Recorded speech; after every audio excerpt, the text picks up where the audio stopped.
Alright, what's up YouTube? So if you clicked on this video, you obviously want to know how to become a Division I athlete. In this video, I'll be breaking down the recruiting process and giving you my own personal story of becoming a Division I athlete and giving you the steps that I took to get to that next level. But before we get into that, let me switch the scenery a little bit. Alright, so we're heading down to a creek near campus here, and ooh, it's a little muddy and mushy back here. But we're gonna go to a spot down here because it's nice and quiet and it's just a beautiful day out, and I just love to be out in nature. My shoes are all wet now. And the things that we're doing for the vlog. So I hope you guys can hear me pretty well. I know that there's like a leaf blower or something in the background right now. So if you guys are new to the channel, you probably haven't seen my Division I story yet. That's where I sat down and told my Division I story. I'll link that card somewhere at the top here. And if you don't want to click away to watch that video, I'll tell you right now. So basically, I was about an average cross-country runner. I wasn't very fast. I definitely didn't think that I was Division I caliber. But I took all of these steps that I'm about to give you guys, and I was able to get recruited by a Division I school called St. Francis University. So my plan originally was to attend St. Francis University. However, I did change my mind, and I am attending Wheeling University, a Division II school now. So I did have the opportunity to attend a Division I school and compete in Division I athletics. So these tips are effective.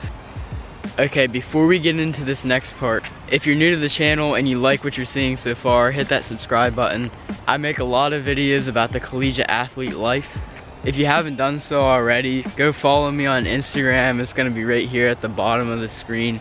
I post a lot of stuff on there, especially updates about my videos, and I post when videos first come out, as well as posting stuff on my story about Q&As or other things like that. I would just really like to grow this channel, and doing that is one way to help grow this channel. But now back into it. Obviously, to become a Division I athlete, you have to be a pretty good athlete, at least above average. Now, that doesn't mean that if you're below average that you couldn't become a Division I athlete. It just means that it would be a lot harder. So my first steps in this entire process was just finding schools. I'm pretty sure that every Division I sport has regional rankings. You can literally go on Google, search up Division I cross-country regional rankings, and I'm sure that you're bound to have a link come up that gives you the rankings for every region in the nation. So what I did with this was I scrolled to the very bottom of every single region, and I found about the bottom 4 or 5 schools. Now, these teams could either be in really tough regions, or they're just kind of on the lower end of a Division I program. Now, if you have your goals and mindset set on becoming a Division I athlete, you won't care if it's a lower Division I program or if it's like Arkansas or Alabama. So what I did is I got on their athletics site and I found the coach for the sport that I was interested in, obviously cross country.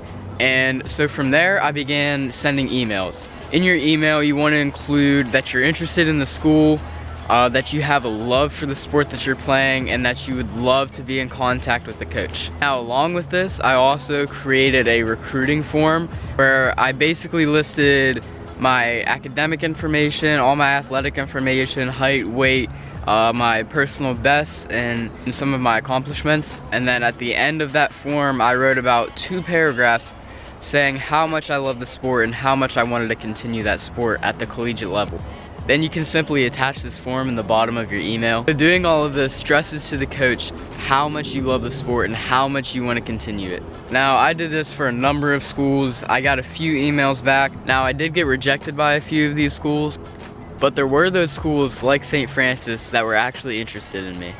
So when the coach from St. Francis reached back out to me and said that he was interested in me, we set up a phone call.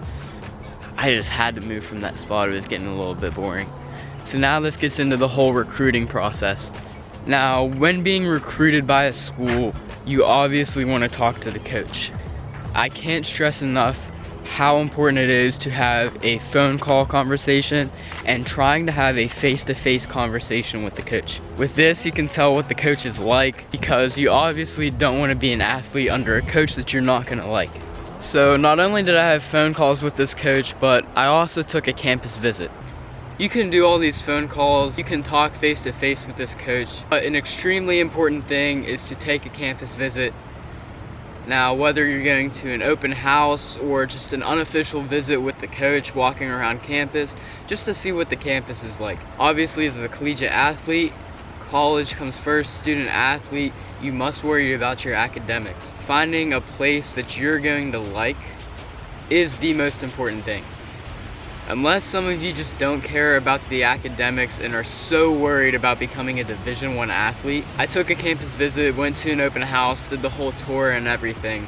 If you like the college enough, that is when you want to schedule an official visit with the coach.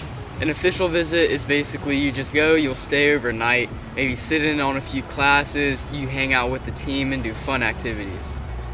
So this official visit gives you more of an idea of what the college is actually like. For me, this gave me more of an understanding of what the college was like and the students there than the open house or the fall tour. So I can't stress how important it is to take advantage of taking official visits. Now, not taking an official visit may actually result in you not liking the school when you get there. So after taking these official visits, you should have a pretty good understanding of how you like the school and if you want to go there. Now, you obviously might have multiple schools in this decision process, and hopefully you make the best choice for you. Alright, but now I have to head to practice, so I hope you enjoyed that video. If you're new, hit the subscribe button, like the video, and then comment down below any questions you have about this whole entire process.